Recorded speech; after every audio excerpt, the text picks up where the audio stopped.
So we're dealing with something totally different. This is about the evolution of our species and the way that it operates. So we go back to remembering we had the 3, then the 5, then the 7, and 7-centered Homo sapiens.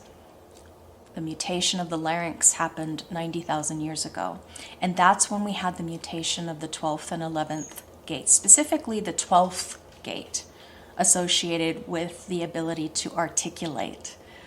So our throat center mutation of the larynx opened up the potential for our conceptual mind to be able to relate to and store information experienced in a way that it never was before, because we are able now to have the potential of the visual cortex and then translating light into sound, vibrational word formulas that could be communicated to another. So that's very rudimentary, not as sophisticated as what raves will have as communication. So if we think back 90,000 years, the nuance of sound is, it had to be developed, the ability to develop language, what we interpret as language, sound, word, formula, frequencies that translate thought or belief or knowing to another.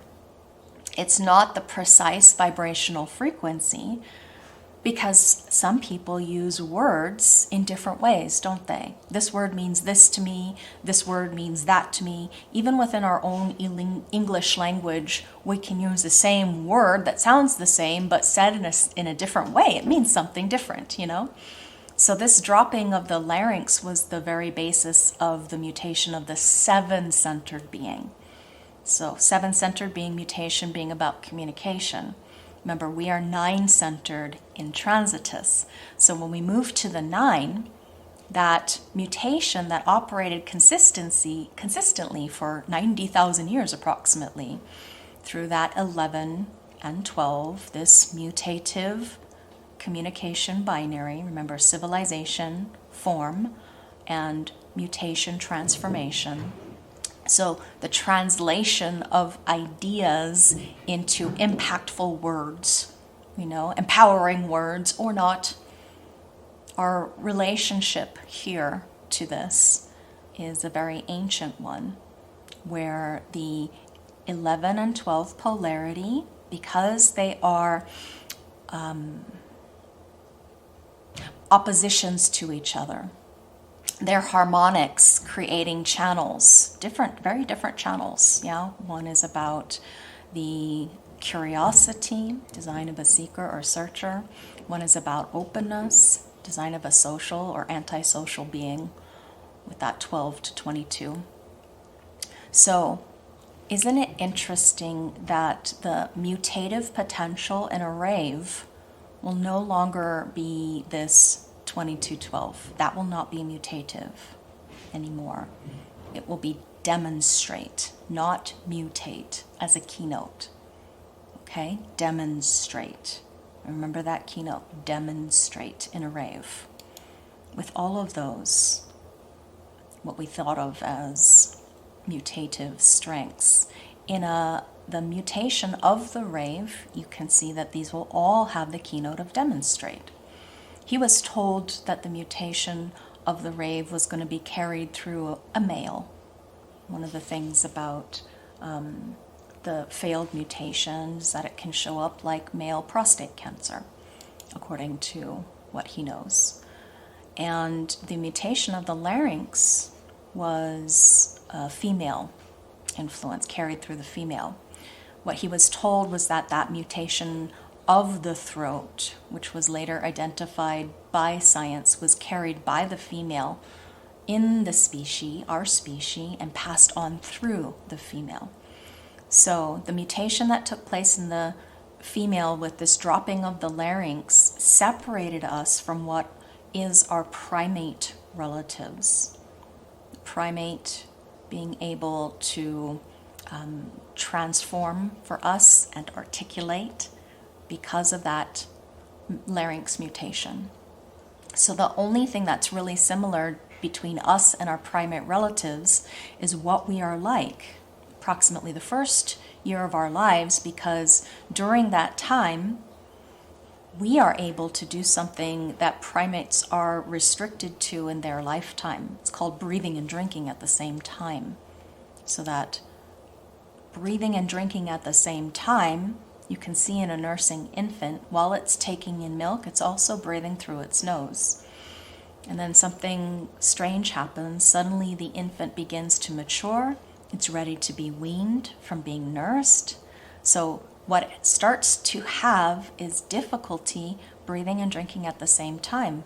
And then there's, if you've ever raised a baby, you know this, the gas that starts and spitting back up the liquid, and the incredible expulsions, I'll just call them to say it politely, of the liquid coming back up. And that, according to Ra, is when the mutation is taking hold.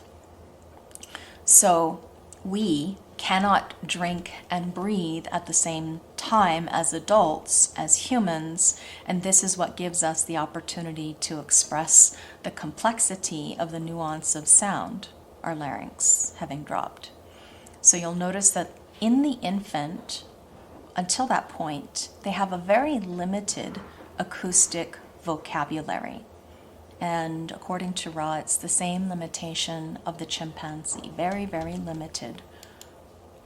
So when we identify the rave, we're going to have a number of keys that we can pay attention to.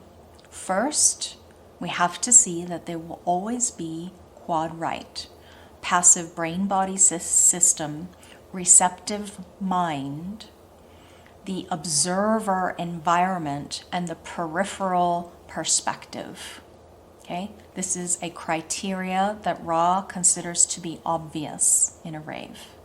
So then if we think back to us humans now, Homo sapien and transitus, the quad right humans having a little bit more of a difficulty fitting into our modern day society, because our modern day society treats everyone as if they should be left, not right. We don't give as much accolade, approval, weight, enhancement, or accolades, I said that already, achievement to, our world is just not formed to accept nor enhance the kind of receptive qualities with the passive brain-body system and the peripheral perspective and an observer type nature. We just don't encourage it. We think about a quad right being considered to be lazy or ineffective or non-ambitious because they live in a different kind of world. It's more of the inner vision and the awareness of feeling and the sensory capacity that goes beyond touch but into frequencies. And so they're processing at a different level. And as we move into full-blown raves, it will even be more of a judgment on these types of creatures. They will be probably called creatures rather than people. So in identifying a rave, besides being quad right, the dropping of the larynx mutation does not take hold in that infant. That by the time they get to whatever the age is, beyond the age where this normal transition takes place, which is usually about 9 months in a year, and according to Ra, if he's correct, it will mean that these children will be able to breathe and drink at the same time. Okay, then we know that it's going to be a rave, and that's something that is non-invasive. This is an interesting testing methodology because it's simple, it's non-intrusive, it doesn't require that any blood tests be done or any philosophy or propaganda that is going to be associated with it. It's a simple biological medical fact that the larynx mutation does not take hold in the rave. So this is again carried by the male. So if we go back to the individual circuit, The Rave individual circuit, with its keynote of demonstrate, Ra considers this concept with no mutation to be deeply revealing, that the rave will not be something that depends on articulation as a methodology for expression. So he called it here, you can see that it's a kind of stagnation, no mutation, because the center of their existence is not going to be the throat, it's going to mutate. As far as the overall keynote of a rave, it's mutated, right? Obviously, it is an evolution of humanity. So their center of existence is going to be the solar plexus, because that is the center that is currently going through its powerful mutation at this time. It's dominated by its motor function.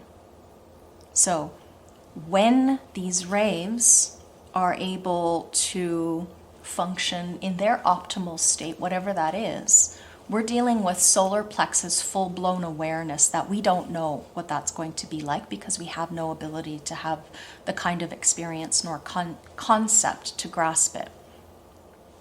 So in a rave, we're dealing with someone who operates out of a different, not only body graph construct, but an informational feed, the informational construct that has the capability to communicate in ways that we only think of as sensory signals. So like feeling. Oh, I got a feeling. Oh, this is touching me deeply inside. You know, those of us who have feeling cognition or touch.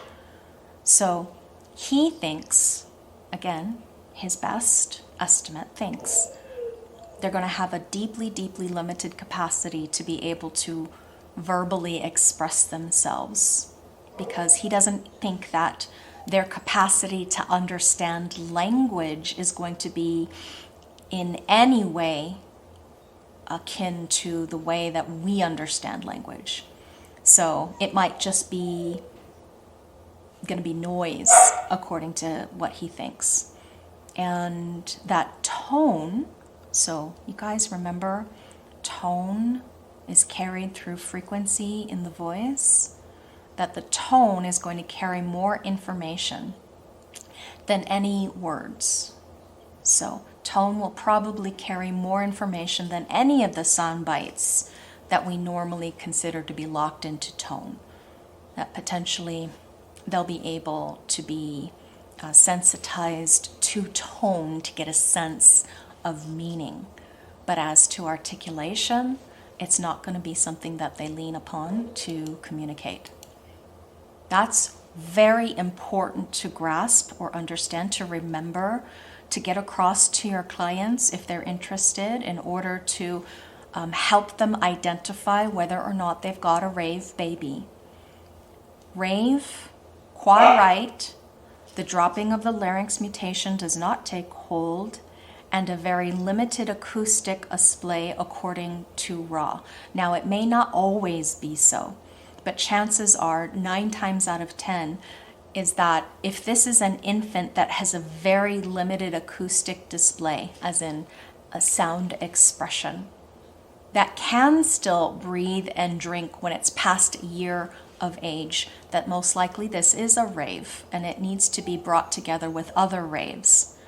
So the keys and the way to find out, or way to know, is these are your signposts, and then you can encourage your client to bring them together with other raves if they are not already institutionalized, or maybe they're institutionalized in a very remote place that doesn't have, let's say, a larger society living nearby to where other raves are also a part of that institution. So maybe moving the child to a different institution where there are others of its kind might be brought up as part of the process of you helping your clients who are going to have these rave babies.